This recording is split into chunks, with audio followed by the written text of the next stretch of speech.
Hello and welcome to another episode of Chambers Expert Focus. I'm joined today by Sali Rakower, partner and general counsel at Rakower Law PLLC. Our conversation will focus on conflict of laws, how the fate of your case can rest on which state's laws applies. This discussion will provide an introduction to the analysis of conflict of laws by courts in the United States. It offers examples of multi-jurisdictional disputes that may successfully be brought in the United States and offers suggestions on how a contract can be drafted to choose New York as the forum for the resolution of disputes arising out of the agreement. Hi, Sali. First of all, can you explain for a layperson what conflict of law is? Hello, yes, it would be my pleasure to do so. Conflict of laws is a fascinating and increasingly important area of the law.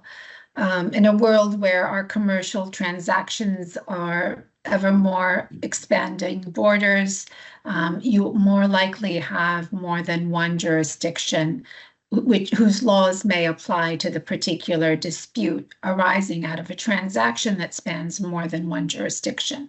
For instance, if you have a German national and he is suing a Russian corporation in New York State, the court in New York is going to have to determine which state's laws apply.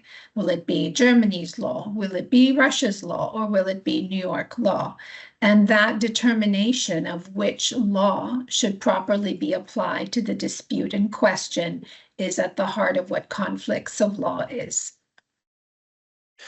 And how do courts in the United States determine which state's law apply when there is a dispute that involves more than one jurisdiction? So it's going to depend first if it's a federal court in the United States or if it's a state court. If it's a federal court, the general rule is that the court will apply federal law to issues of procedure, and it will apply the law of the state in which the court is sitting to issues of substantive law. So for example, if you have a federal court sitting in New York, it's going to apply federal law to procedural questions and New York law to substantive questions. It's not entirely that easy. There are complex questions that arise. For instance, the federal court, using federal precedent, may determine that a state law, although it's considered a state procedural law, is actually substantive from the point of view of federal jurisprudence. And so it might apply a state's procedural law to a conflict of laws dispute, even though, under, let's say, New York state law, that would actually be a procedural law. And in fact, any state law which contravenes a federal rule or regulation will not be applied. So there are caveats and exceptions, but generally speaking, in federal courts, procedure is governed by federal law, but the substance of the case is going to be governed by the state in which the court sits. Moving on to New York, I'm not going to address the 50 different states and each of their conflict of laws analysis. I will focus on New York, where our practice is situated. So in New York, the very first question a court is going to ask is there even a conflict of laws analysis that needs to be made? For instance, let's say that the case involves a plaintiff from New York and a defendant in New Jersey, or let's say Delaware. The court is going to determine if the two jurisdictions' laws would come out in exactly the same way in that dispute, then there's no reason to make a conflict of laws analysis. However, assuming there is a conflict of laws, what the court is going to do is engage in a query to determine which jurisdictions' laws should apply. And essentially in New York, they're going to apply New York law to procedural questions, and then they're going to apply the law of the jurisdiction that has the most significant relationship to the transaction and the parties. Contracts and torts are treated separately in the conflict of laws analysis. For contracts, the test is called the center of gravity or grouping of contacts.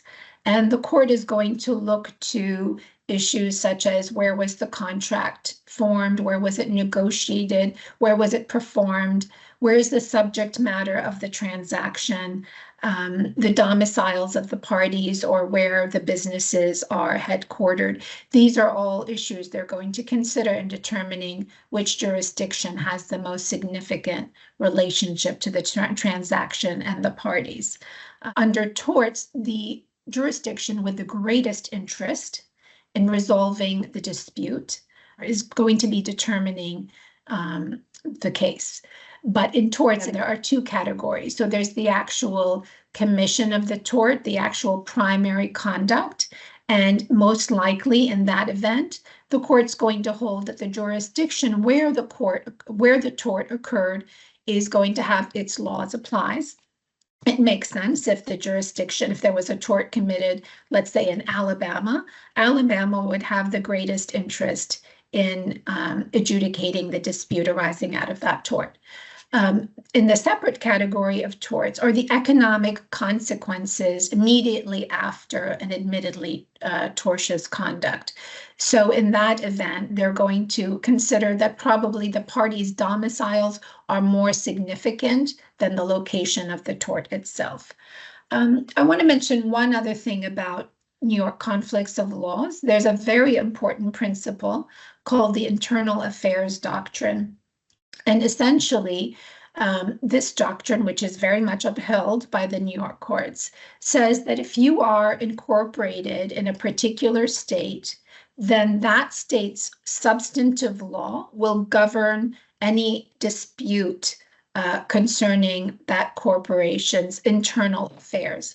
For example, the relationship between shareholders and the directors of the corporation. So for instance, if it's a Delaware corporation, and New York State is going to hold that Delaware law should apply to any substantive questions, but are going to apply to New York's laws are going to apply to procedural questions. This is a very strong rule in New York. And in fact, the New York Court of Appeals, which is the highest court in New York, has held that this is essentially the presumption. The presumption is the place of incorporation of a corporation is going to be the substantive law on questions arising out of the internal affairs of a corporation. And that presumption can only be overcome if New York has a very dominant interest in deciding the litigation, and also that there is really no contact by the company with the place of incorporation, but for the fact of its incorporation there. So otherwise, the internal affairs doctrine stands. And this is, I understand this is quite complex, but that's a general summary of how the federal courts and also New York courts are going to approach a conflict of laws question. And if a court in the United States determines that another jurisdiction's law governs, does it have the power to decide whether to apply it to the specific case at issue? Yes, absolutely. Again, focusing on New York. There is actually a specific code, it's called the CPLR, it's the Civil Procedural Rules and Regulations for New York State. And there is a provision which allows the New York courts very substantial flexibility in taking judicial notice of a foreign law and ascertaining its content. So for example, if a party requests that a New York court takes judicial notice of a foreign law, it is required to do so as long as the moving party gives it sufficient information to ascertain what the foreign law would state on a given issue. And it does have the power to determine what that foreign law would say on a given issue. And how does a court in the United States determine what the law of a foreign jurisdiction would require in a given case? So quite often, the party moving for the court to take judicial notice of a foreign law will provide the court with an expert affidavit. They may even provide copies of relevant statutes or case law. And the non-moving party, the party in opposition, will also provide an expert affidavit, which typically disagrees with the moving party's affidavit. And they will also supply materials such as case law or other information on the foreign law. And once the court reviews all of that information, and if it deems it sufficient to make a determination on foreign law, it will do so. There are cases where the court may find that the information it's been given is insufficient, and in which case it can order a hearing where the parties have to come and present evidence on what the foreign law is. But generally speaking, first of all, it's not required to hold a hearing on the determination of foreign law. And generally speaking, the court is able, just by reviewing all of the different submissions by both parties, it's able to make a determination on foreign law. And can you provide an example of a case successfully brought by a foreign individual or corporation in a court in the US that involved conflict of laws? Yes, in fact, there was a very significant case just this past May, and it involved a conflict of laws issue.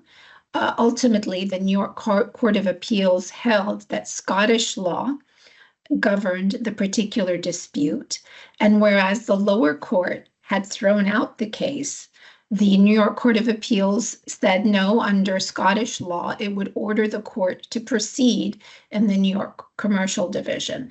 And that case is actually fascinating. It involves FanDuel, which is an online sports fantasy company incorporated in Scotland.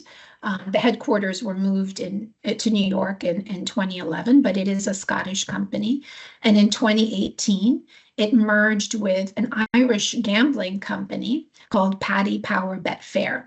And the plaintiffs are a group of over 100 common shareholders and also funding members who allege that interested directors schemed on the eve of the legalization of sports gambling in the United States, that this group of interested directors schemed to cut the common shareholders out of the deal, out of the merger, so that they received zero interest from that merger.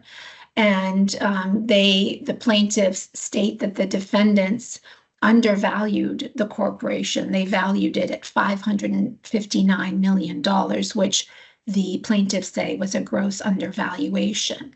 And just to give you the stakes involved, and I'm going to get a little bit more into the conflict of laws question, but this FanDuel company, in 2020, a 37% stake in this company sold for $4.2 billion.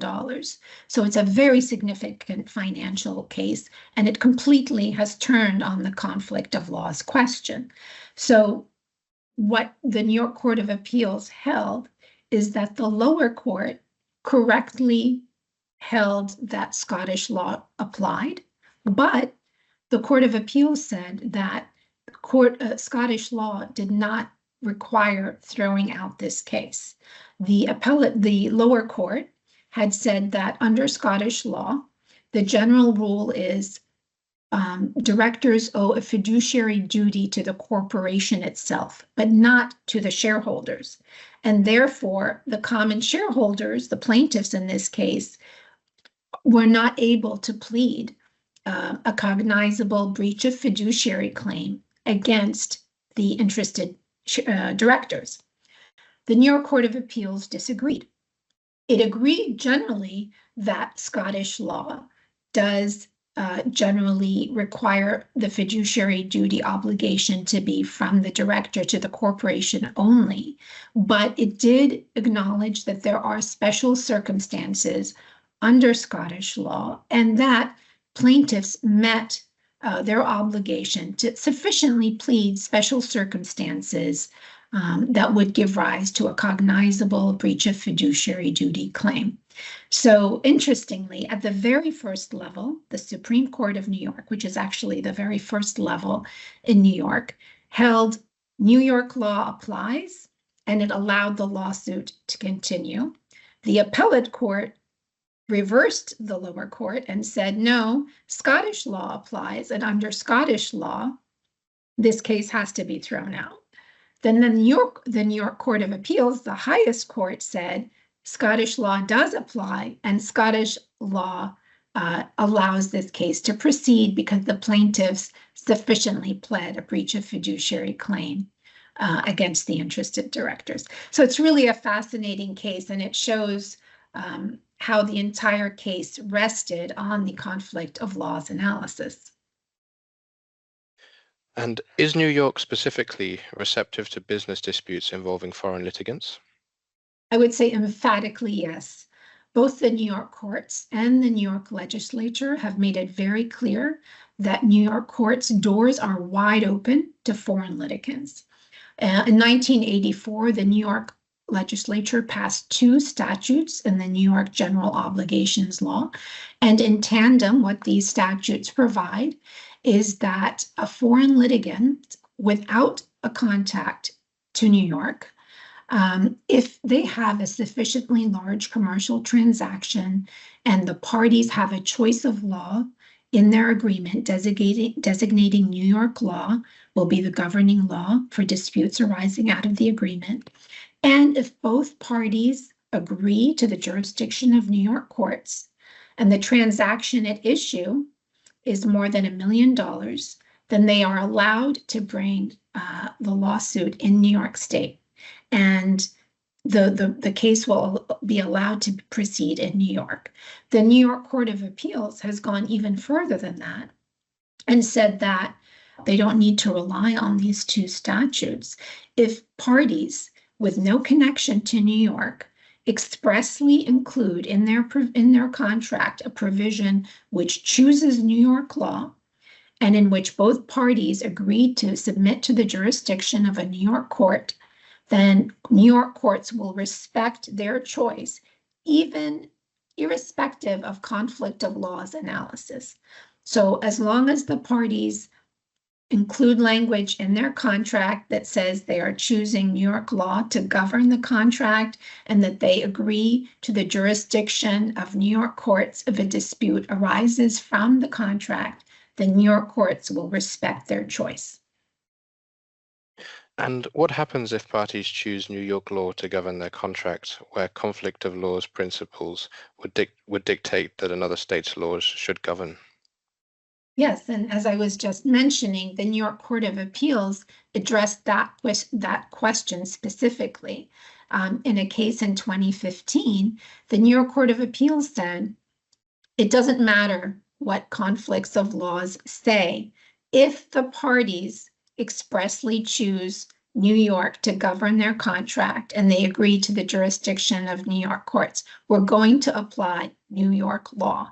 And in fact, the court said, it doesn't matter, you are not required, it is not necessary to include language. For example, there were contracts, and there can still be used, as the belt and suspenders approach, but the contract language might say, New York law will govern this agreement, excluding New York conflict of laws rules, which means that New York law is going to apply.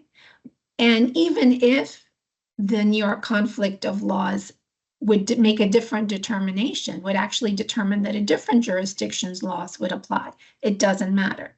What the New York Court of Appeals said is that you don't even have to put that language in your contract. If you choose New York law, you're going to get New York law. And we are going to exclude a conflict of laws analysis. So it's really fascinating because now if you have an agreement and you include a choice of law, a provision choosing New York law, then the New York court, even if a conflict of law analysis would say, let's say Scottish law should apply in this case, it's not going to apply Scottish law. It's going to honor the express agreement of the parties to the contract. Great. Thank you very much for your time, Sally. This has Thank you. been an insightful discussion on conflict of laws, how the fate of your case can rest on which state laws apply. Thank you very much. Thank you very much. It was my pleasure.